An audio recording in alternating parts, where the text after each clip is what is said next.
रात के 12 बज चुके थे। न्यू दिल्ली की सड़कों पर सन्नाटा पसरा था। हवा तेज चल रही थी और आसमान में काले बादल छाए हुए थे।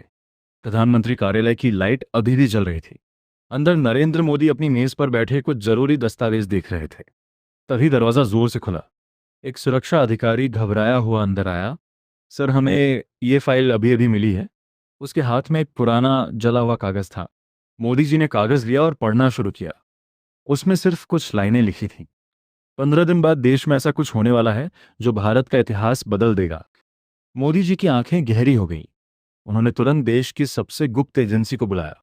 कुछ ही मिनटों में मीटिंग रूम भर गया। एक अधिकारी बोला, सर, ये कोई मजाक नहीं है। ये कागज 20 साल पुरानी सीक्रेट फाइल का हिस्सा है। मोदी जी ने पूछा, उस फाइल में क्या था? अधिकारी चुप हो गया। फिर धीरे से बोला, सर, उस फाइल में भारत के अंदर छिपे दुश्मनों की पूरी लिस्ट थी। कमरे में सन्नाटा छा गया। उसी समय मुंबई में एक पत्रकार अर्जुन अपने ऑफिस में बैठा था। वो देश के बड़े भ्रष्टाचारों पर काम करता था। तभी उसके फोन पर एक अनजान मैसेज आया, अगर सच जानना है पुरानी रेलवे लाइन के पास सुबह 4 बजे आना। अर्जुन हैरान था। सुबह 4 बजे वो वहां पहुंचा। अंधेरा था। एक बूढ़ा आदमी उसके सामने आया। उसके हाथ में भी वही कागज था। उसने कहा, बेटा, देश बहुत बड़े खतरे में है। अर्जुन ने पूछा, कौन हो आप? बूढ़ा आदमी बोला, मैं उस मिशन का आखिरी गवाह हूं। उसने बताया कि 20 साल पहले देश के कुछ बड़े लोग मिलकर भारत की अर्थव्यवस्था, सेना और राजनीति को तोड़ने की योजना बना रहे थे। लेकिन उस समय यह राज छुपा दिया गया। अब वही लोग फिर से लौट आए थे। अर्जुन ने पूछा, सबूत? बूढ़े आदमी ने उसे एक पेन ड्राइव दी और बोला, इसमें सब है। तभी अचानक गोली चलने की आवाज आई। दाएं। बूढ़ा आदमी अर्जुन के सामने गिर पड़ा। मरने से पहले उसने सिर्फ एक बात कही, देश को बचा लो। अर्जुन डर गया। वो भागने लगा। पीछे काली गाड़ियों में कुछ लोग उसका पीछा कर रहे थे। पूरी रात वो भागता रहा। उधर दिल्ली में प्रधानमंत्री को खबर मिली, सर, किसी पत्रकार के पास मिशन की फाइल है। मोदी जी ने तुरंत कहा, उसे सुरक्षित लाओ। इधर अर्जुन एक पुराने मंदिर में छुप गया। उसने पेनड्राइव खोली। वीडियो चला। उसमें कुछ बड़े चेहरे दिखे।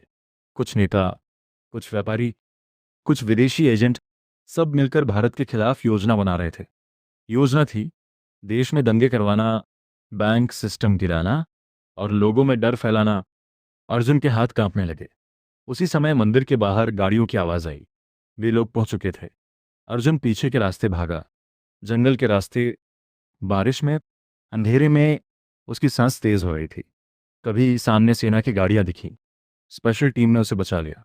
उसे सीधे दिल्ली लाया गया। प्रधानमंत्री के सामने बैठाकर सब दिखाया गया। मोदी जी ने पूरी वीडियो देखी। उनका चेहरा गंभीर हो गया। उन्होंने कहा, अगर ये बाहर गया तो देश में डर फैल जाएगा। अर्जुन बोला, लेकिन सच छुपाना भी गलत है।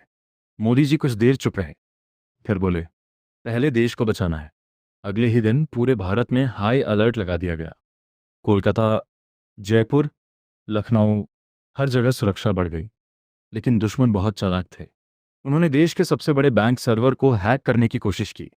अगर वो सफल हो जाते तो करोड़ों लोगों का पैसा गायब हो जाता। रात 2 बजे अलर्ट आया। सर, हमला शुरू हो गया। साइबर टीम काम में लग गई। पूरे देश की सांसें थम गई। उधर अर्जुन को एक और सच पता चला। इन सब के पीछे एक आदमी था जिसे सब मरा हुआ समझते थे। नाम था कालाबाज। वो भारत का पुराना गद्दार था। 20 साल पहले गायब हो गया था। अब वापस लौट आया था। उसका मकसद सिर्फ एक था, भारत को अंदर से तोड़ना। अर्जुन ने ये बात प्रधानमंत्री को बताई। मोदी जी बोले, उसे जिंदा पकड़ना होगा।